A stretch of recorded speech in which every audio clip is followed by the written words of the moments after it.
Yeah. Yeah. Yeah. Yeah. Yeah. Chrome hearts at the Caesar's Palace. I was a sneaker savage, undefeated baggage. It's Monday, K-bar, you can be established. It's Maestro. Maestro. 69s, you can eat a salad while you feed a KTKO Kenny. And we're live right here for another edition of Mano a Mano. It's Monday. But you know what? I always forget to do this, yo. Let me give myself a little Barry Horowitz and big myself up and big up KT, because we got one of the best shows on YouTube. I don't give a damn what anybody says when it comes to this boxing talk. And I got to remind people, hit the like button, hit the subscribe button, hit the notification bell, and support the channel. And then when the show's done, I need you to check the description box here, subscribe to KT, and also subscribe to him off the link if you're with us live, because he will be dropping it in the chat. So thank you very much. All right, I had to get that little tidbit off of my chest, Kenny. And before I ask you how you're doing, I want to give a big up to JC, because he's up in here. Got a big up to Nando, Philly Drew Irish, Lennox was best. Get the smoke is with us. Mr. Rack is with us as well. So, yo, let's just get into it, Kenny, because we got a lot of stuff to discuss today.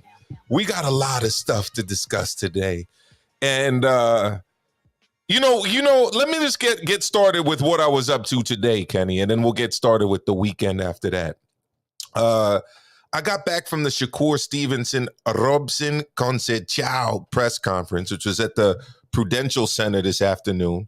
Prudential Center being the arena in Newark, New Jersey, where the Devils play, the NHL team. And I got to tell you, I got to big it up to Shakur. All right, because I was telling you this right before the show, Kenny. He brought out the Boys and Girls Club. He brought out the public school summer camp. He brought out the rec centers. They were all there, the little kids, man. It was great seeing all of these little kids running around, chanting Shakur. You know, he was literally stayed until the end, Kenny, and made sure that every kid that was there, from little kid up to like middle school kid, up to like high school kid, that had a ticket or a T-shirt or a pair of sneakers, and one kid asked him to sign his Jordan ones. He signed it all, Kenny. He stayed there. He talked to all of the kids. He took photos with everybody. And your boy got a interview with him. I'm gonna put that up later when we're finished here with Mano a Mano Live. So I just wanted to get that off my chest, because it's actually a pretty good fight. It's gonna be live in Newark. Hopefully you'll go out there with me for that fight, Kenny. And I want to give a big up to Shakur, because he didn't have to do that for those kids. I haven't seen another boxer, at least recently, do anything like that. And as a kid who, you know, I remember when I was a kid, I met Isaiah Thomas, the basketball player, and he was like super nice to me, and I'll never forget it.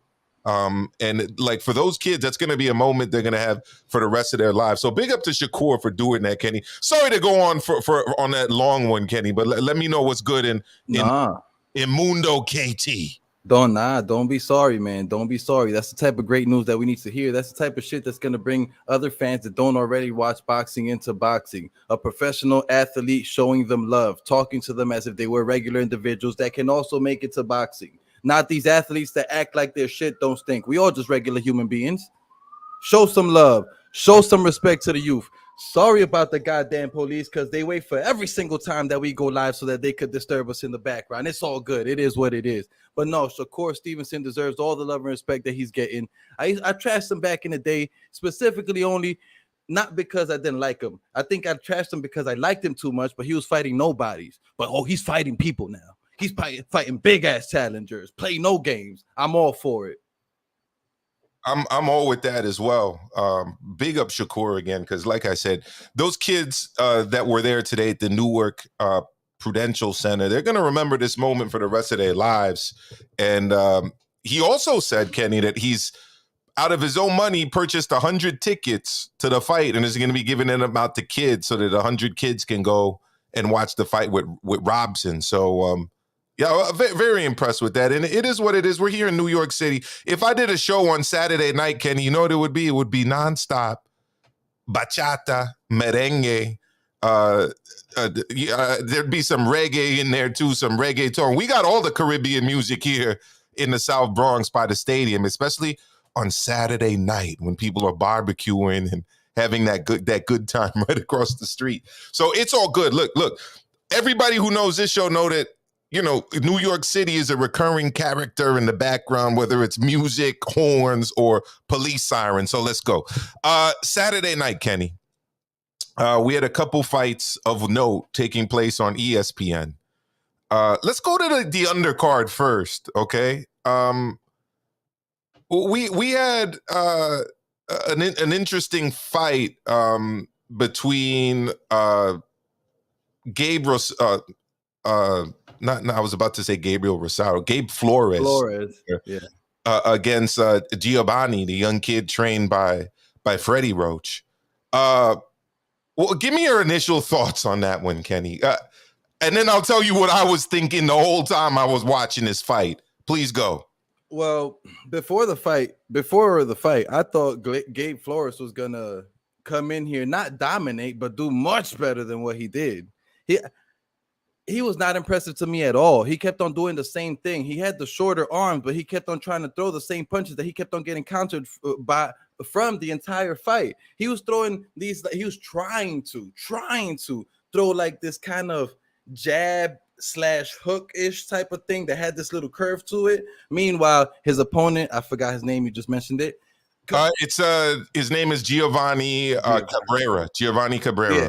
Giovanni Cabrera was coming with these super powerful straight jabs and straight punches that were just faster. There was no little bullshit curve to them. He had the longer arms, the longer legs. His reach was better, and his power seemed to be destroying Flores. It is what it is, man. I don't know what to expect from Flores moving forward. I think he needs a new coach with some other directions and instructions to give him. I think he needs to add some punches to his arsenal, because the only thing that I saw him trying to do over and over and over and over again that he kept on getting countered was literally throw this straight type of curving type of hook jab, and then come with the straight curving type of hook right hand right across, both of which were getting countered over and over. Yes, he landed it here, and then he would try to shoot the right hand first and still get countered. Look, something's not working. Stop trying to do it. Figure out a different game plan. He had no alternative game plans. He did the same shit the entire fight, and he got hands down destroyed beat. I'm surprised he did not get knocked out. And then at the end of the fight, saying, "Well, my father was giving me the right instructions. I just wasn't able to fight." No, motherfucker. Sorry.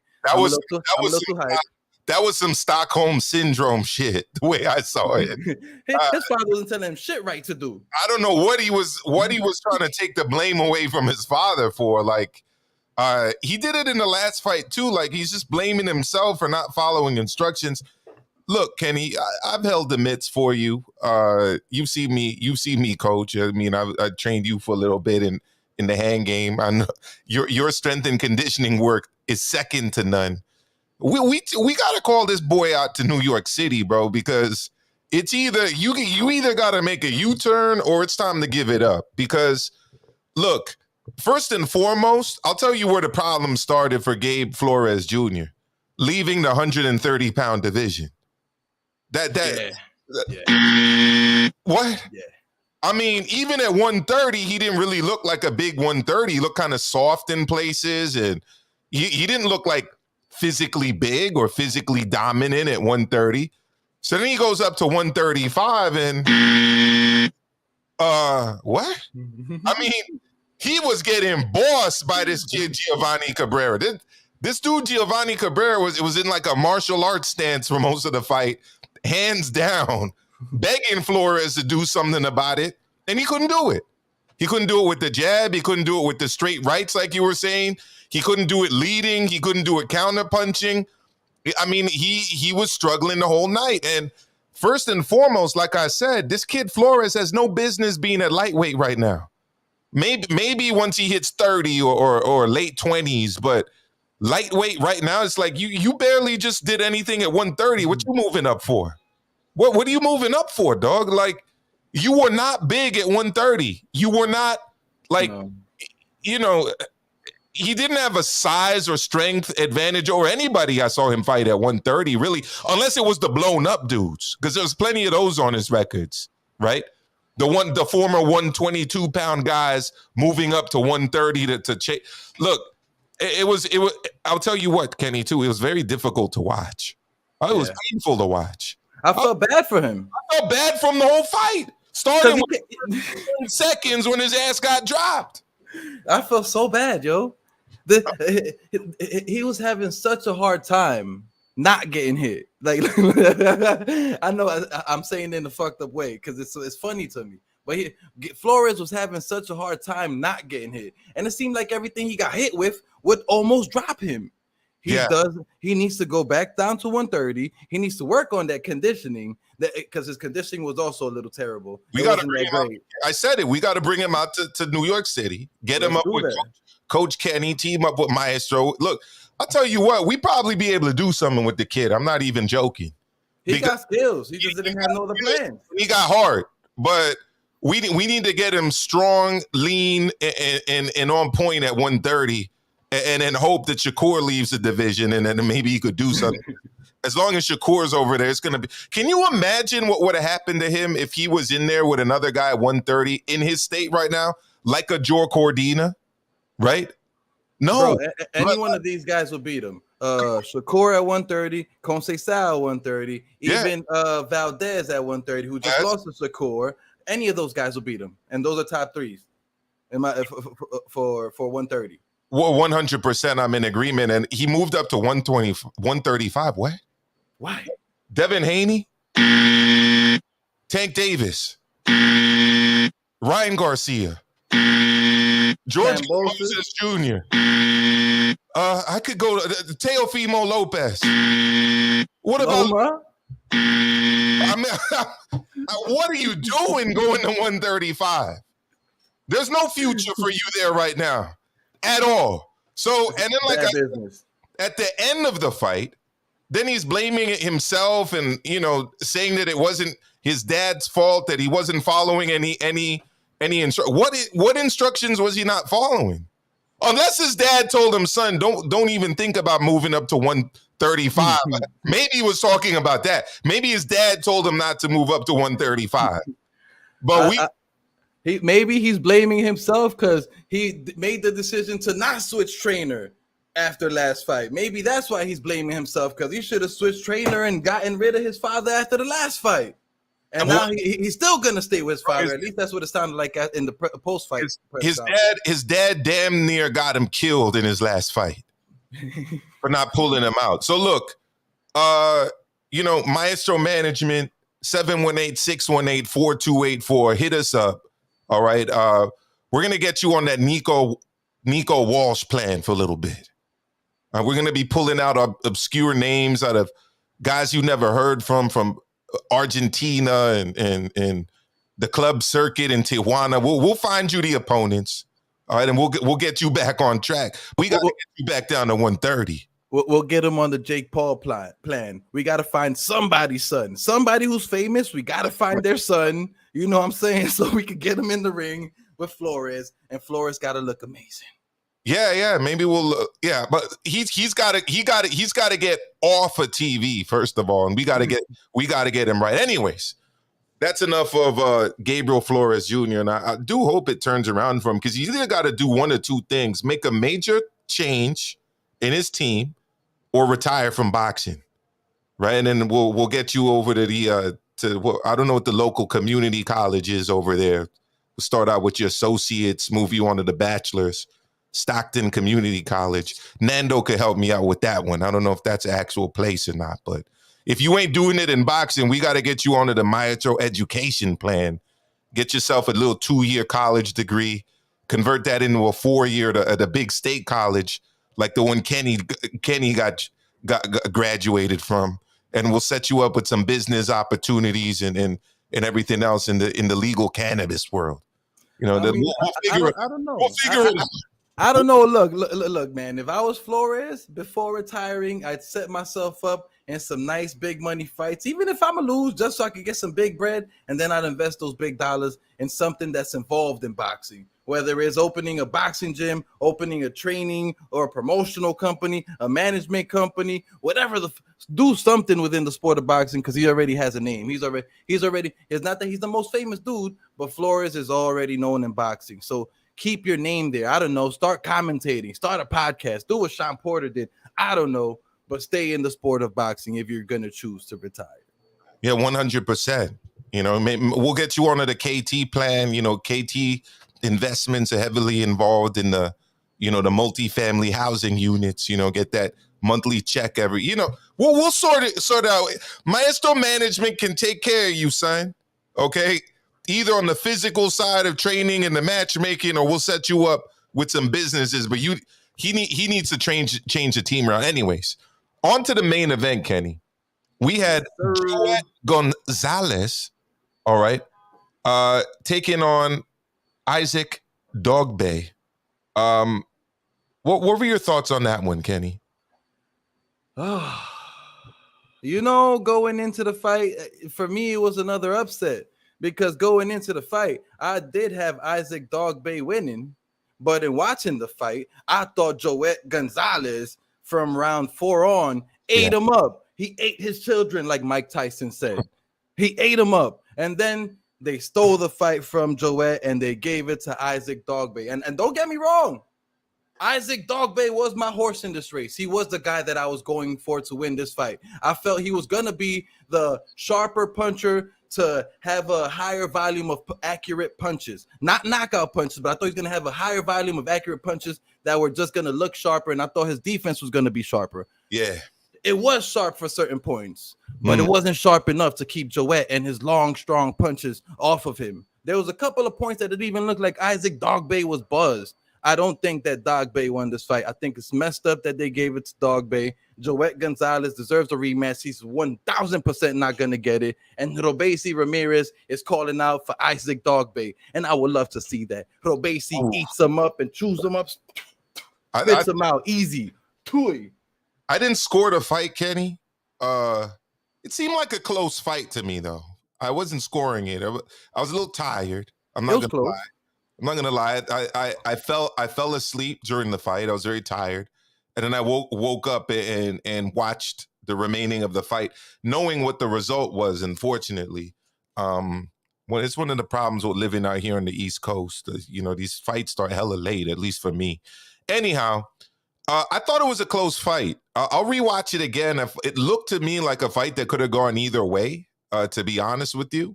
But I don't think that Joet Gonzalez necessarily stamped a clear victory on this fight. I think that, you know, it was a better performance than he put in against Navarrete. It was a better performance than he put in against Shakur Stevenson, for sure. But I don't know. It just was missing a little bit of seasoning on top for me to be able to say, wow, you really won that fight. And Dogboe didn't do just enough to win. Again, I'll have to go back and watch it, but that was my first impression. Where do they go next? Well, it was an eliminator fight, Kenny. So apparently Dogboe is going to be doing business with Ray Vargas. Based on what I saw, I'm going to keep it real. I think Ray Vargas wins that fight. Eats him up. I think Ray Vargas wins that fight. So that's lunch. I mean, but the way I was looking at it, to be honest with you, and this is no disrespect to either of these two guys, it was essentially an audition to see who loses to Ray Vargas. Because I think Ray Vargas beats both of them, to be honest with you. I'm a big fan of Ray Vargas. We talked about it before his last fight. He's a very good boxer. Underrated, I would say. And I think he's like we said, I mean, he's the Ray, he's the king, he's one of the top dogs at 126 pounds, you know? So we'll see what happens. It looked like they wanted to go to the Santa Cruz fight, keep that shit in-house. We'll see how it works out with the cross-promotional stuff, with Vargas being aligned with the PBC and Dogboe obviously being aligned with Top Rank. But we'll see about that. I don't think Dogboe has anything for Ray Vargas. No. If anything, Ray Vargas should steer clear. make a sharp right, and go drive as fast as you can. Why? There's nothing to win in that. There's nothing to lose in that. There's nothing there for Ray Vargas. Dogboe and Robesi Ramirez should go and fight because Robesi wants that fight. I saw him calling him out on Twitter. I'm all for that fight, Robesi and Dogboe, and then get potentially a bigger fight after that one, a bigger fight for the belt after that one. Because look, man, Dogboe was not impressive in this last fight, and I don't want to see that against the king of that division, Martinez. You know what I'm saying? I don't want to see that. He's gonna eat him up. Plus, Martinez is super tall for that division. You mean Vargas? Yeah, sorry, excuse me, my fault. Vargas is super tall for. Damn, I completely killed that. I said the King Martinez. I meant the King Vargas. I apologize, everybody. My fault. Yeah. But yeah, Vargas is super tall, super long, some super sharp, accurate punches with his arms. Dogboe got nothing for that with his short arms, short length, and his footwork, which apparently he doesn't have the gas tank in this high weight class to keep his footwork and his agility and defense going the entire time to not get hit and not get tagged by the punches coming at him. So look, I don't want to see that fight. I hope it doesn't happen. I'd rather see him go against Santa Cruz, who hasn't fought in that weight class in forever, and scratch that name off of the people with titles. So I got one other segment to go through, Kenny, before we open up the lines. Drop the link over here. People could join us before we chime in on the next topics for the second portion of the show. But look, I got to keep it real, Kenny. There was a little segment in Saturday night's production, ESPN that is, that got me thinking a thing or two. It's been a while since we've done a Kenny Reacts. So I'm just going to do a little bit of a Kenny Reacts. But before we get to that, let me get to the super chat. Nando, one of the day ones, he says, Gabe Flores is Pancito Bajado 2.0.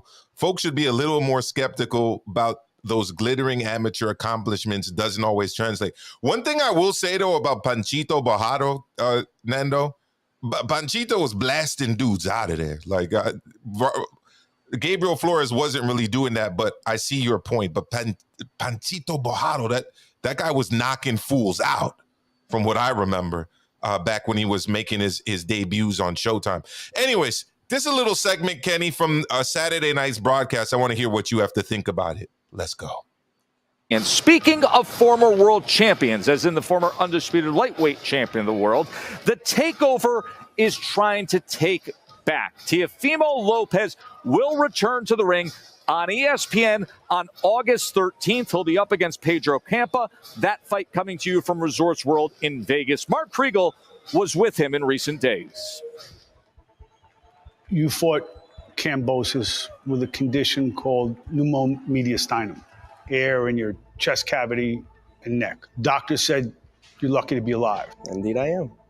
And every doctor that sees my report, they look at me like, how the hell did you survive that?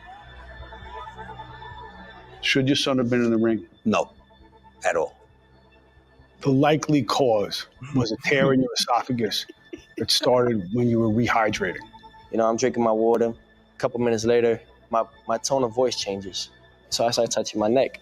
Next thing you know, it's so swollen that, like, you could tell something happened. I told him, let's go to the emergency room, let's check it out. He decided not to do that. You know, the thing was that the amount of postponements, the amount of pressure. You put your life in jeopardy. So I saw a little shaking of the head there, Kenny. What are your thoughts? Yeah, I was wondering. I kept on reading tweets this weekend that said, like, yep, and I thought Teofimo Lopez would humble down and still nothing. And now I understand why those tweets were going out. I haven't watched this yet, but goddamn, bro. What to say about this one, my dude? I got a lot to say, but we're doing Kenny Reacts. Anytime you want me to pause it, just raise your hand up and I'll pause it. Here we go. He can't humble himself, yo. Yeah, hey, I made a choice, right? Should it be your choice or your coach's choice? Fighter's gonna go out, fighter's gonna go out. That's what the decision is. I should have never let him fight. I should have taken control over the situation more. I let other people dig. That huge contradiction between both the fighter and the coach, and which is also the daddy, which is also the family member who's personally involved and also business-wise involved. Huge contradiction between both of them right there. They both need to get on the same level, and I don't think I'm starting to fall on the plate that after a certain level, a fighter's father should not coach him or train him or any of that. A fighter's father, I'm starting to think, should fall all the way back and get some professional, straight business, non-personal help for their fighter/son. Let's keep going. Take things that they should not happen. Wasn't it your responsibility to say, we ain't fighting? I did tell him. I told him that even inside the fight. But isn't it your responsibility to overrule him? He would have never talked to me. Got him. Kriegel got him with that. Never talk to me. Get out of here. I look up at the lights and I just say to God, I need your help here because I'm about to do something that I'm not built to do, and that's quit. 3 rounds later, I put that little bitch in his knees. Was it a mistake to fight? It was the greatest choice I ever decided to do in my life. You almost died. Good. Stop. I don't want to watch no more. It's too much, ladies and gentlemen. Kenny couldn't even take it anymore. We had to stop. He said you could have died. He said, good. I should have died. What? Look, let me just roll off a couple of them, Kenny. If his health was on the line, right, and you're the dad and you're the trainer, and you're like, yo, you need to go get medical attention, and he doesn't do it. He refuses to get medical attention. What do you do as a father or as a coach, Kenny? Because I know what I'm doing, but let me hear what you do. Father and coach. You're not fighter, you're father and coach. Being father and coach, those are 2 separate roles, and there's 2 separate reactions that I would have, and I'd have both of them. Go. First off, I don't care how old you are. You my son. As a father, bro, there's no way you're going in that ring and dying. I don't care bro, don't make me take my belt off. I'm telling you what you're going to do with your life. I'm not asking. I'm telling you, you're not going in that ring because you're not going to die. I'm your father, and as your father, I'm here to protect you from your own self and from your stupid ass mistakes. I ain't letting you go in the ring. That's how I'd react as a father. 100%. I'm in agreement. Oh, really? You're having these significant health issues? You're not fighting. Oh, but dad, fuck out of here. You ain't fighting. And then later on, Kriegel goes, yo, but why didn't you just not take you're the dad, you're the trainer. Like, you should have, and you let him fight? It is well, you wouldn't have ever talked to me anymore. What? That's your concern. That's stupid. That's your concern. As a trainer, and then El Pinche Punch says, and then at the end he's like, yeah, it was best decision I ever made. I could have died. What, bro? As a coach, as a trainer, as a dude involved in the guy with business, I'd be like, look, bro, I'm gonna tell you this much. I'm gonna go public. I'm gonna go in the public camera, and I'm gonna tell everybody. I am 100% completely against Teofimo Lopez fighting with this heart condition that he has. I will not be in his corner on the night of. I have signed contracts. I have removed myself from his team. I refuse to be in the corner of anybody that can die. I refuse to have anybody die on my watch, on my business, on my work ethic, on what I'm supposed to be the smartest man teaching his motor. I refuse. That's what I do. And I will no longer be working with Teofimo Lopez. If anybody wants to hire me and wants to be a great fighter that is also protected by my great work ethic, then come sign on with me. That's exactly what I do. Teofimo Lopez can kiss my ass. I mean, seriously, like he's carrying your name, like first and second. And you're saying that you put him into a fight that you knew that he could die in, and that you did that because he wouldn't talk to you again if you had decided not to do that. I mean, that's just the L. Now, here's the question, Kenny, and I'm going to ask you this before we move on. Is this all cap, or is it stupidity, or is it both? Is this health condition like more than are they making it out to be more than it actually was? Is this just an excuse? Or is it just stupidity? Because they're still saying, and what you didn't see because you asked me to stop it, he goes on, Kenny, to say that Gambosis didn't legitimately win the fight. He goes on to say that Gambosa, like the fix was in. Yeah, you don't believe me? I'll show it. This is terrible, man. We go to it right now. We go to it right now. Here we go. To realize how dark and bad people really are. Because I won that fight. Regardless of the matter, the fact is, the referee knew so. He raised my hand before they called out Kambosos. As a fighter, you have to beat the champion. He didn't do enough to beat the champion. Who beat you then? The only person that beat me was myself. And that's it. This is my sport. I have something that all these fighters do not have. That it factor. And that's why God has blessed me to come back and do what I do best. I don't think he'll ever be great again. I don't know if I ever see him being a champion again. Not with that attitude, not with that behavior. That shows me that you're too full of yourself. You're past and beyond the points of you're trying to be in the gym working on your craft. Now you think you're too good. Now you're floating above the clouds. Now you're a god. Fuck out of here. I don't know if I ever see him being a champ again. Not with that stupid attitude. Not without him humbling himself down. Not without him understanding that he lost that Kambosos fight because he went in there with the wrong strategy. Not the coaches, not the refs, not his father, not Kambo. Nobody lost that fight but himself. Wow. Look, I agree with all of that. He's delusional. Is it stupidity? Maybe. Is it delusion? 100%. Is the medical issue being made out to be more than it was? I don't know. We don't know. We don't know, but I'd rather believe that you're capping and believe that you're dumb enough to put somebody into the ring when they could die and that person's your son. So I'm hoping it's cap. Medical records aren't public, right? No, they're private. Yeah, if they was public and I was George Kambosos, I'd use some of those millions that I won in that fight to expose his ass. Put those medical records public, god damn it. But it's not possible. And then he's like, yeah, he put that bitch on his knees. Well, what happened to him in the first round? What happened to him in the first round, Kenny? What makes him a bitch? I don't know. He went to your hometown from Australia and took all your title belts. So I don't know I don't know what level of bitchness is involved in that, like personally. I love Lil Penny's comment. I beat that man. Adrian Broner. I beat that boy. Everybody knows I beat that boy. That's funny. I was actually going to ask you about that too, about the Broner walking out of his press conference because they were holding it remotely and not in person. I love it. I love that energy, bro. I love that energy. Look, man, at the end of the day, that's big dog energy. That's top dog energy. And I'm all for that shit. Look, it's true. Yeah, okay, COVID maybe starting to pick up again, and the monkeypox and whatever the fuck else is gonna come up on the horizons, because apparently this is the day and age for pandemic type of diseases. But you gotta be doing something very specific to get monkeypox, and I don't want to talk about what that is on this channel. I don't think you're engaging in that, Kenny. And I'm a happily married man, so I know I'm not engaging in it. I know you're not, so I think we're good on the monkeypox levels.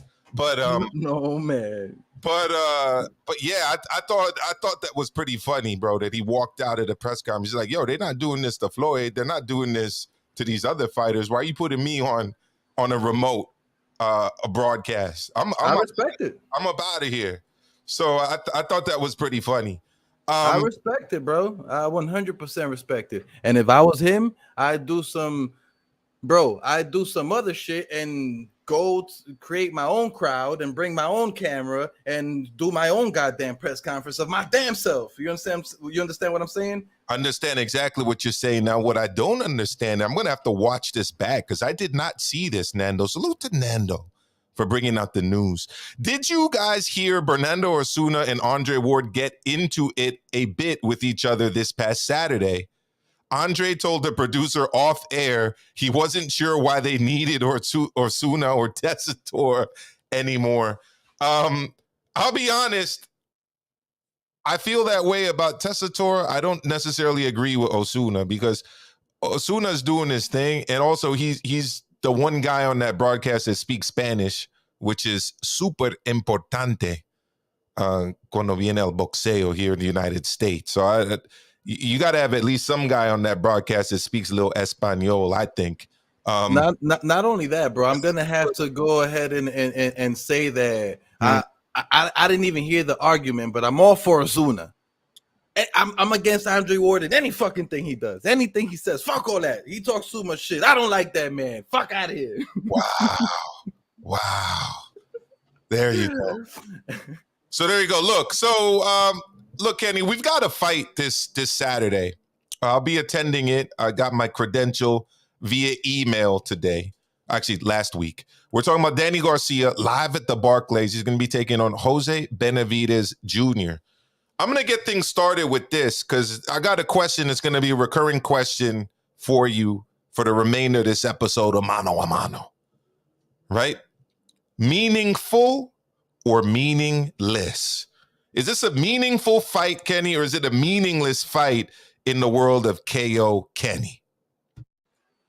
Well, it depends for who. If we're talking about for Danny Garcia, I think this is 100% meaningless. If we're talking about for Benavidez, then this is meaningful because if he beats Danny Garcia, then he can say, "Oh, I'm a true 154 pounder." Although Danny Garcia's never fought 154 pounds, but he was a champ at 147. He does come up with a name. You understand what I'm saying? He is a bigger money opponent. There is some money there. There is some merit that he gains from potentially beating Danny Garcia. So he can talk shit and potentially get himself in a bigger fight. Benavidez Jr., that being, if he does win. For Danny Garcia, this is a useless fight. There's nothing in this. Like, what is Danny Garcia gaining from this besides potentially some money? Benavidez Jr. is the nobody at 154. And if I was Garcia, I'd be wanting to fight some of the top dogs. If I was Garcia, I know that Charlo just signed up to fight Sue, but if I was Garcia, I'd go up there looking for one of the top dogs, Sue, Castaño, but Sue's already busy, so I'd be going after Castaño, or I'd be going after the dude who previously lost against Castaño. I forgot his name. The guy Castaño took the belts from, tall, lanky, long arm. I'm terrible with names. I'm gonna go look it up right now. But I'd be looking to fight one of the top dogs. I would not be looking to fight a nobody with no belts, with no name, who got shot in the leg, who's coming off of some terrible losses and a big ass loss to Terrence Crawford, the guy who you want to potentially look better than. Yeah, it's a worthless fight. I don't know why you're not calling for your favorite fighter at 154, Tony Harrison. Yeah, right. It's yeah, not a bad right. Thing. But that's a good fight. That's a great fight for him. Former world champion Tony Harrison. That's a great fight for him. I agree. Right. They got Madrimov there, but I know he's with Matchroom, right? So I don't know, man. It's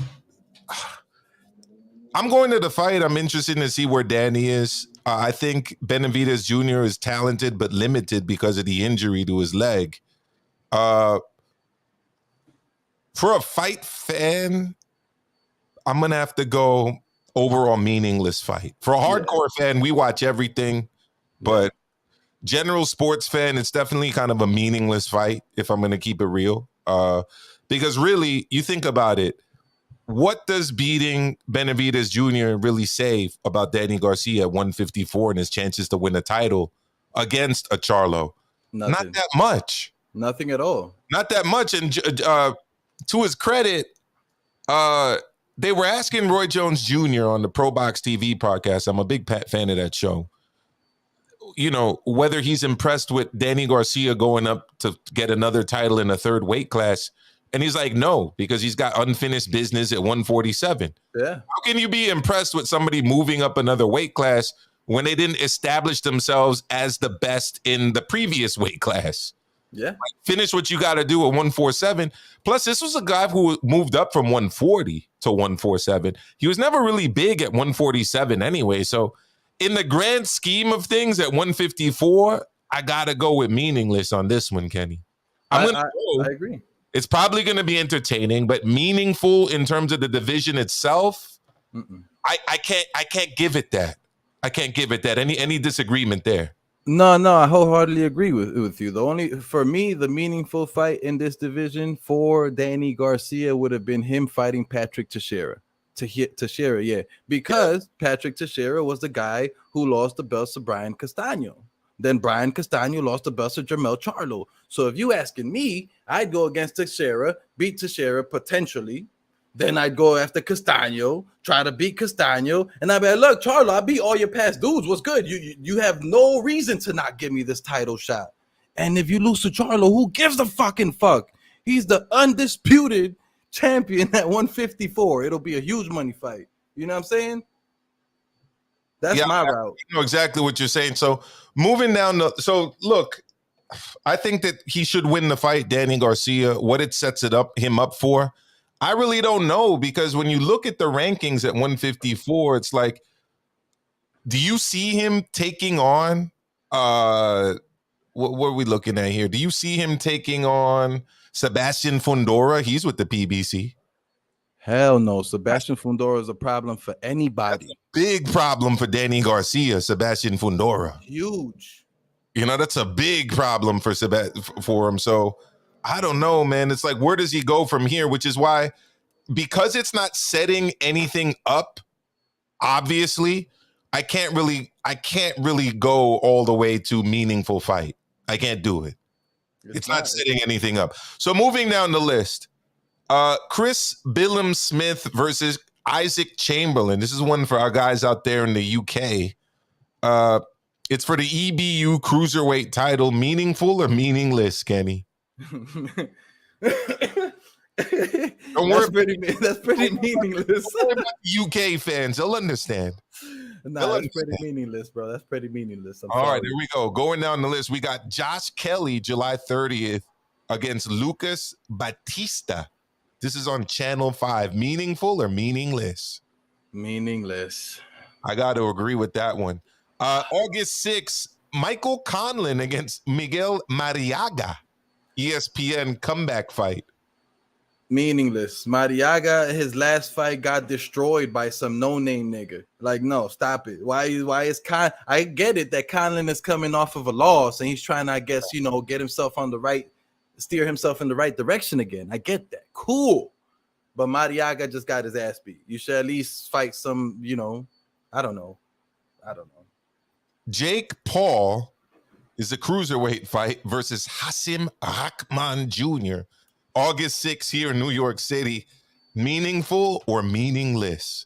It's probably the most meaningful fight that you've mentioned so far, although it's super meaningless. I gotta go with meaningful, and I'll tell you why. Jake Paul's, I believe he's one of the top 3 earners in the sport, and we're gonna get to see whether this guy's a legit boxer or not. I think this will end all debate on whether or not Jake Paul is a real boxer. So I'm actually gonna go with meaningful on this one. August 6th, Kenny, a guy that we're high on. He didn't make weight for his last fight. He had some health issues. Virgil Ortiz, Michael McKinson. Meaningful or meaningless? This is 147, correct? Meaningless. 147. You don't meaningless. It's a great fight. Don't get me wrong. It's a great fight. I thought Michael McKinson looked really good his last fight. We were supposed to see these two guys fight already, but regardless of how good of a fight it is, and I get that Ortiz is coming off of his stomach injury situation, I understand all of it. But Virgil Ortiz is at the level where he should be knocking on the door of a title fight, not fighting potential big prospects. It is what it is. If you ask me, it's meaningless. I get it. He's not going to get the Spence or the Crawford shot right at this moment. I get that. But that's where he should be knocking on those doors. Yeah, I'd like to see him in there against Boots Ennis. I'd like to see him in there with David Avanesian, who Nando brought up, I'd even like it to see him in there with Conor Benn, But Conor Benn is about to take on Chris Eubank Jr. and the king of the meaningless fights. That's like the biggest meaningless fight that's out there that I've been hearing about, although it's not on the official schedule yet. British super lightweight title, August 6th. Dalton Smith versus Sam O'Mason. Meaningless. I don't think we got to spend too much time on that. I heard that the Oscar Rivas fight has been postponed, although it's still on the schedule, so we can skip over that one. Here's one that we kind of talked about earlier, Kenny. Teofimo Lopez versus Carlos Campa. Meaningful or meaningless? Meaningless. What will it mean something if Campa beats Lopez? Oh, definitely. That's the only way it'll mean something. If Campa beats Lopez, Lopez has nothing to gain from this fight. He's just stepping into this fight like, oh, let's see if I can handle punches at 140. Let's see how my arm's length is. Let me see how I do against a 140 pounder. No, bro. We good. He was talking about Taylor. He was talking about Prograis. He was talking about Ramirez. He was talking about all these guys, and he ends up fighting Campa. Yeah, I mean, I'm struggling to make sense of this Campa move. Campa is rated 11 by the WBO, and he's unrated by the WBC. He's not rated in the top 15 with the WBC, with the WBA, or with the IBF. So, I mean, he's taken on a guy ranked 11 behind Danielito Zorrilla and Cesar Francis and a bunch of other people. I mean, meaningless fight, yo. I would have, what about Liam Paro? What about, Jose Ramirez? Like, take somebody on. I mean, this is not a meaningful fight. But let's get back. Even Sandor Martin, who beat Garcia. Yeah, 100%. But, based on what I've seen, this dude is delusional, man, and is dead. So we'll see what happens. It's meaningful in that sense. Alexander Usyk for the IBO, WBA, WBC, WBO heavyweight titles against Anthony Joshua in Saudi Arabia, August the 20th, Kenny. That's the most meaningful fight mentioned thus far. I agree. Definitely meaningful. Emmanuel Navarrete, same day, defending his WBO featherweight title against Eduardo Baez. I guess because it's a title fight, it's somewhat meaningful, right? But it's fairly meaningless at the same time. Eduardo Baez, ranked number 8, WBO. I don't even see him IBF. I don't see him WBA. I agree with you, Kenny. It's only meaningful because there's a title on the line. Let's go to the next one. Adrian Broner, Omar Figueroa. This is the Heartbreak Kid's older brother, by the way. Brandon Figueroa's older brother, Omar. Fairly meaningless, but by name, it will be super. Like, it's gonna be an entertaining one, I feel. Okay. The trash talk that's gonna come from Broner's side, and the beatdown that Campa's gonna. Excuse me. Yeah, I understand. Yeah, it may end up going that way. Listen, I gotta keep it real. I didn't like this fight when I first saw it. Jose Pedraza, Richard Comey at 140. I don't like this fight for Richard Comey. 140. Yeah, I mean, he's a lightweight. Like, why are you going up to 140 against Pedraza, who's coming off a loss? And why are you, Pedraza, coming off a loss, taking on a guy who just lost at 135 to Loma? Meaningless fight. I don't understand it. I don't know why their management teams greenlit this. I don't like it at all. It's a meaningless fight. And it's going to have serious negative consequences for the guy that loses. Let me just put it to you that way. I wholeheartedly agree. Although Jose Pedraza was kind of already on a downward trajectory with his last couple fights. People were like, oh yeah, he looked good. He still looked young. No, he lost. He lost, and he convincingly lost. Richard Comey's going up in weight. Maybe he's chasing Teofimo Lopez. Who knows? I don't see that being the case because Teofimo Lopez is just a trash talking fool these days. He's not even a champ anymore, so I don't see that. But maybe he wants to avenge that loss. I don't see the reason for him going up to 140. Or maybe he's getting older and says he can't make 140 or 135 anymore. But at the end of the day, look, man, you get yourself a nice conditioning coach. All of these boxers will be able to make their weight classes easy. Yeah, I mean, I don't understand it. Try to speak to Andre Rozier about it. Reach out to him through my brother Hans. out there in Brooklyn. I don't understand why they're doing this fight. Anyways, moving on. Andy Ruiz Jr. I know you were very impressed with his physical condition recently, Kenny. You know, he's reached out to me, told me he's looking ripped and ready to go against Luis Ortiz. Not at all. I know you're a big fan of the elevated shots, you know, the Instagram shots when it's from that side. I know you're a big fan of that. But he's taking on Luis Ortiz. He's got a new trainer. He's got a new gym that he's working out of that he runs himself. I don't know if there's a taco stand outside, maybe. Or a Snickers bar. Or a Snickers bar. There's probably a Snickers vending machine on the inside. Meaningful or meaningless? Meaningless. Andy Ruiz is a fool. Luis Ortiz is way past boxing. Luis Ortiz should have retired a couple of fights ago. Shit. After he almost lost to Charles Martin, he should never consider going in the boxing ring again. I gotta be honest with you. To me, this is a meaningful fight, and I'll tell you why. Loser leaves town. Bro, they both need to leave town. Loser leaves town on this one, Kenny. If Luis Ortiz loses to Andy Ruiz, it's over for him in terms of talking about him fighting for a title. I don't know about that. Andy Ruiz is a great fighter in better shape and younger and better conditioning than Luis Ortiz is. Kenny, Luis Ortiz was a... You said loser gets out of town. Bro, Luis Ortiz was 5 towns down already. And Andy Ruiz was like, yo, Luis. Oh, yeah, I need you, bro. Come back, please. Let's get some money. I need to beat on you for this fight. Just come back so I could beat up on you and make some big money. Yeah, and again, if Luis Ortiz loses, he ain't getting a shot at the heavyweight championship. Again, it's not happening. He never was. He never was. Yeah, I guess that's a point. Look, let's move on to the next one. I'm gonna lead it this one. I think it's definitely meaningful. I'm looking forward to this fight more than I was to Katie Taylor, Amanda Serrano, and I'm not even gonna be going to this. Woo! The bad blood is real, Kenny. I've been saying this for months. And Clarissa Shields, her last loss, amateur or pro, was to Savannah Marshall. And Savannah Marshall has been knocking out women that have gone the entire 10-round distance with Clarissa Shields. Plus, like I said, the bad blood is real. The face-offs are real. The chat in the press conferences is real. This is a meaningful fight, and I can't wait for it. Hell yeah, I'm more excited about this one. I hear you. It's just that, yes, I saw Katie Taylor versus Amanda Serrano the other day, and I was like, wow, this was such a good fucking fight. Wow. It was I was so impressed.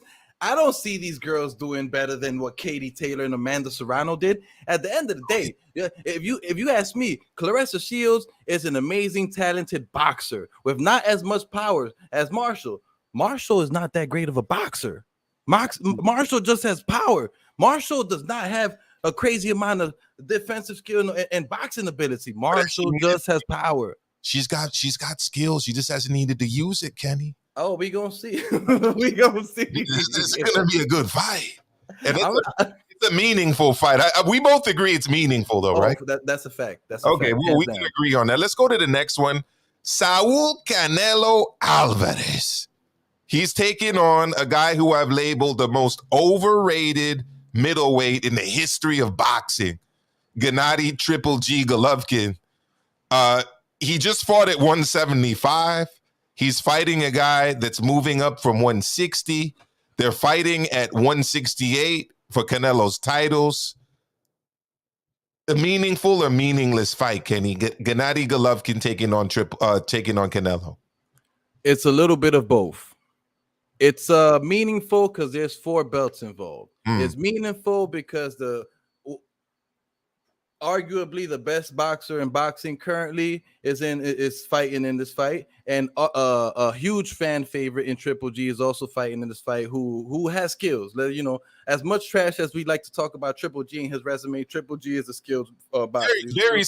Very skilled, very overrated.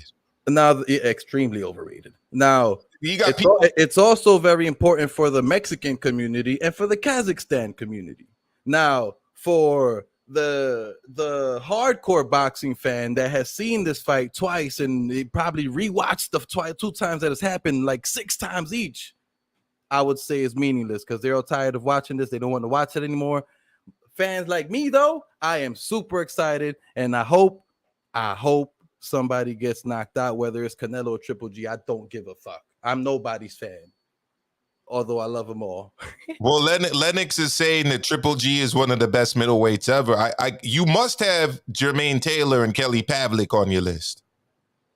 All right, because if you think that he's one of the best ever, I don't know where you're rating Kelly Pavlik and Jermaine Taylor, because they were undisputed middleweight champions of the world. So where are you putting them? In front or behind the Triple G? This is why I say overrated.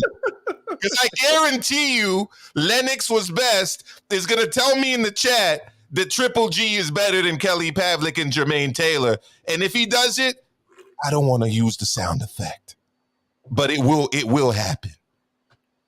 It will happen. I'm begging. Hell no. Begging you, let us know what you think. He just said Triple G would give Hagler problems. Get out of here. What? He just said Triple G would give Hagler problems. Nah. What? Nah.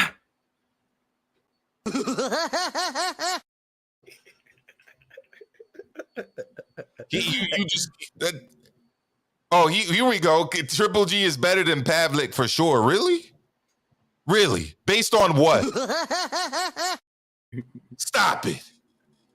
And I have no idea how Zuldo has brought his way into this conversation. Oh yeah. Okay. Yeah. Let's. We got a couple more fights to go through, and then we'll get into Zuldo. So the last fight to go through over here is Shakur Stevenson, Robson Conchecao. I was at that press conference today in Jersey, Kenny. I'm gonna kick it off. That's a meaningful fight.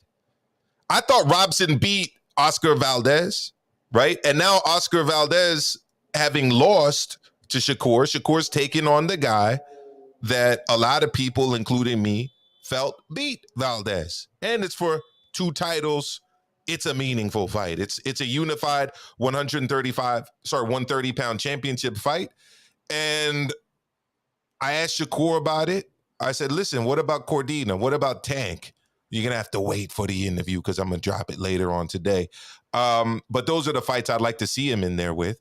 However, having said that, this is still a meaningful fight, in my opinion. Kenny, what are your thoughts? I'm going to have to go on ahead and agree with you and also disagree, right? For me, super meaningful fight because exactly what you said. I thought Conceição beat Ortiz.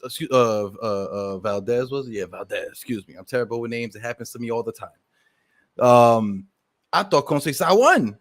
And I thought that the last fight should have been Shakur versus Conceição. I also think Conceição is way more dynamic and has way more defensive boxing ability and angles. So, look, I think it's going to be that much of a better fight. I think it's a very important fight for boxing and for myself as well. But I do also think that it is rather meaningless, specifically only because I think that he should have been going on and attacking the other dudes with belts in that division to become undisputed, because he is talking about moving over to 135 after this fight. And if he does move over to 135 after this fight and never becomes undisputed, to me, that is a huge disappointment. So that is the only reason why I say it's meaningful and meaningless, because as much as I love this fight, Conceição doesn't have nothing to offer him besides a little bit of bragging rights. He doesn't have any belts for him. Well, I understand what you're saying over there. He doesn't have anything to offer him necessarily in terms of belts, but of the guys that are available, I think that it's the best guy that he could fight. I think it's a good fight. I'm going to go out there live. I hope you'll go out there with me to watch it. Yes, sir. You know, that people think, oh, Jersey, that's so far away. Well, you take the PATH train, it's not that bad. It's almost like just being in New York City, honestly. So, you know, I got real estate investments in Newark, bro. We in there. We live. There you go. There you go. So that's what I'm talking about. All right. So Nando brought up a really good point. Nando has brought up a fighter, Kenny, that it's not officially up there yet. It hasn't officially been signed, but I'm looking forward to this fight.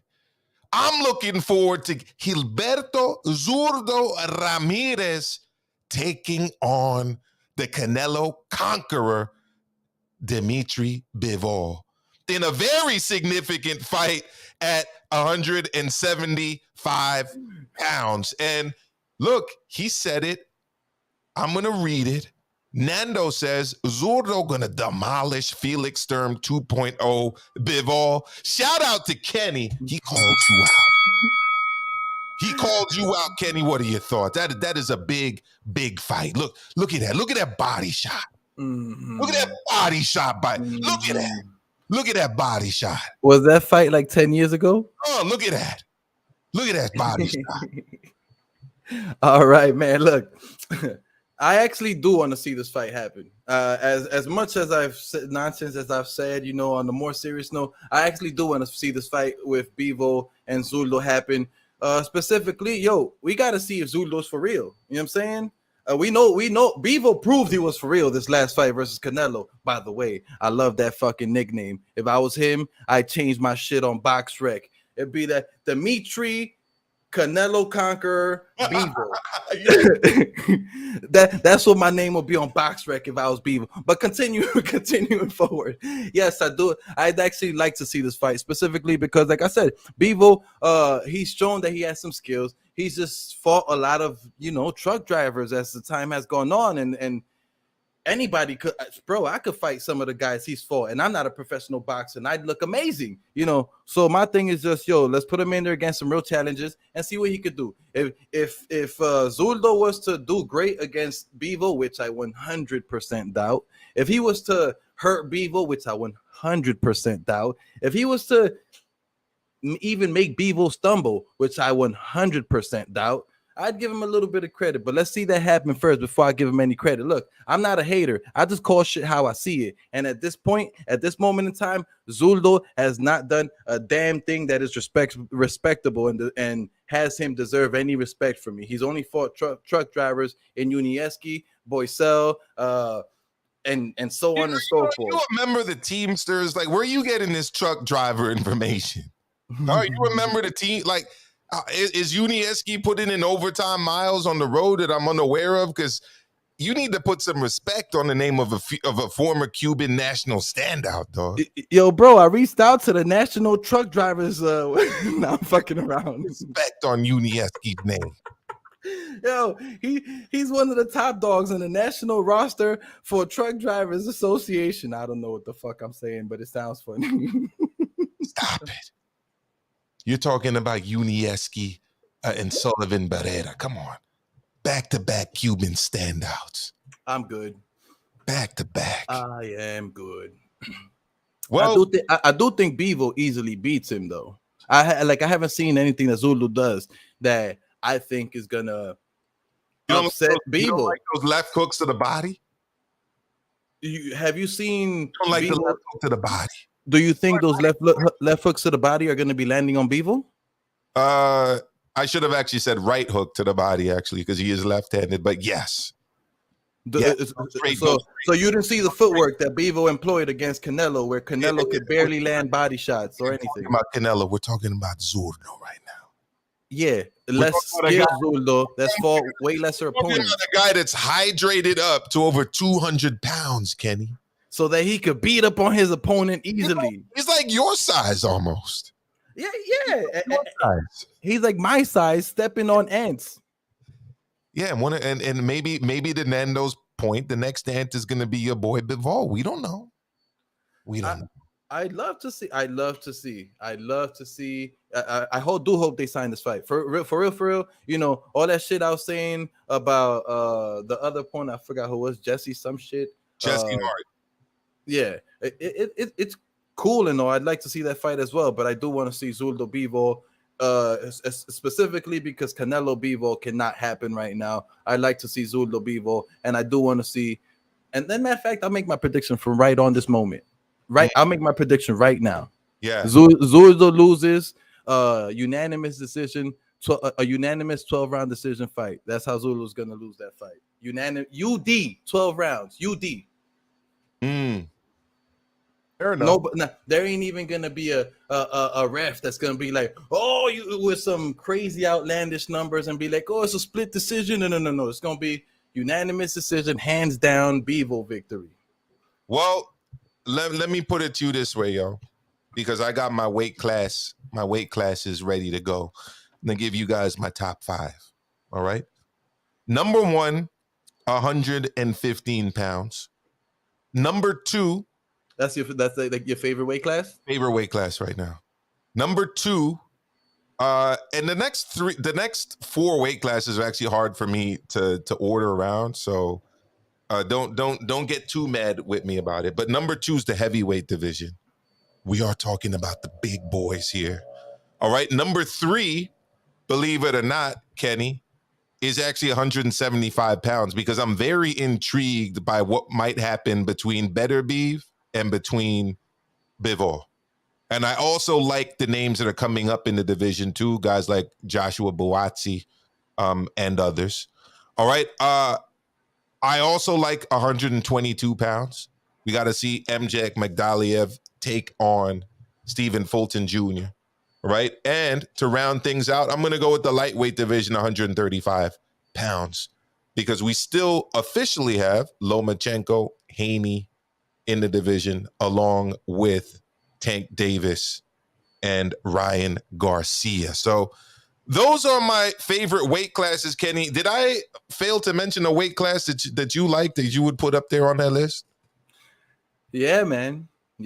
I'd replace a few of the ones that you mentioned. I think some honorable mentions or some really good ones that you didn't mention is 154. It's stacked. 154 is a stacked, that's super a good stacked division. 154. Yeah. Yeah. And I think although everything seems locked up with Spence and Crawford, I think that welterweight has a lot of up and coming great fighters too. And I think that once Spence and Bud leave that division and move up to 154, if they end up doing that, I think that 147 is going to be a prime time division. I think we all going to be watching that. So those two. That's a good point. Maybe I got to swap out one of those ones at 1. You know what? I'm going to swap out the lightweights because the fights that I want to see aren't happening. And if Errol Spence Jr. does happen with Crawford, that will be a huge fight. So it's contingent on that fight happening. It's contingent because that opens everything up. Yeah, because my problem with 147 so far, Kenny, is this. I mean, all the fights I want to see, they don't fucking happen. I want to see Bud Crawford against Errol Spence. I want to see Virgil Ortiz against Boots Ennis or against Conor Benn. I want to see those guys in the mix fighting each other. Fuck it. Give me Stanionis. I'll take him in the mix too, but we're not getting the fights we want to see. So talent-wise, it's there, but I'm not getting the fights I want to see. I think PBC was really destroying 147 for some time there. And I hope that is certainly over because it seems like the wrong side of the street talks are coming to an end for 2 of the top fighters currently, that being Errol Spence and that being Gervonta Tank Davis, who are both talking about the wrong side of the street conversation is over, you know? They're both trying to fight the dudes on the other, supposedly. We're not there in the contract discussions. We're not there behind the doors. We only see the shit that they post on social media. So got to take everything with a grain of salt. So Nando's saying, did you see what the WBC did today with Thurman? I have not seen what they've done today with Thurman. Last I heard about Thurman, they were talking about a catchweight fight with Lara. So I don't know. I'm looking up news reports now. I'm not seeing anything dropping about the WBC and Thurman in my Google News feed. So I don't really know what to think about that one. But maybe you can enlighten us, Nando. And yeah. So look, Kenny, another episode of Mano a Mano completed. Anything else you'd like to drop or say that you haven't addressed so far? Nah, man, it's been great. I myself been slacking on my own channel, but I'll be back at some point. Thank you all for tuning in. It's been a great show, great episode. It's always a pleasure to be here with my man Maestro. You already know, coming to you live from New York. Let's do it. 100%. So the news is that they elevated him to a #1 contender. I didn't know that was news. I thought that they made this last fight an eliminator fight. So maybe they just like double down on #1 contender. That is a little A little weird there, if you ask me. Number one contender. Why? Why? For 147? How does that make any sense whatsoever? It's foolish. You said that was the WBC? Yeah. WC is open for that. Payola. Maestro dropped out real quick. I'm assuming he will be back really quickly to say goodbye to everybody. Hopefully nothing happened with his connection or nothing along those lines. But here we go. Yeah. I told you he'd be right back. So there you go. Yeah, technical difficulties. It happens. So check out Kenny. All right.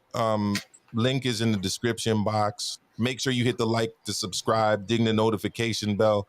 Kenny, drop the link to your chat in the chat here live for everybody to go click over.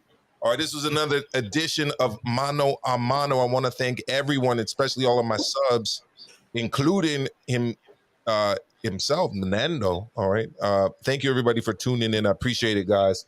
Y'all take care. Yeah.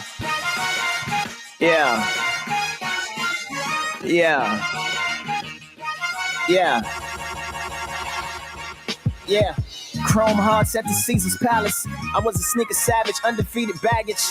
K-bar, you can be established. A 230s, that's 69s. You can eat a salad while you feed a phallus.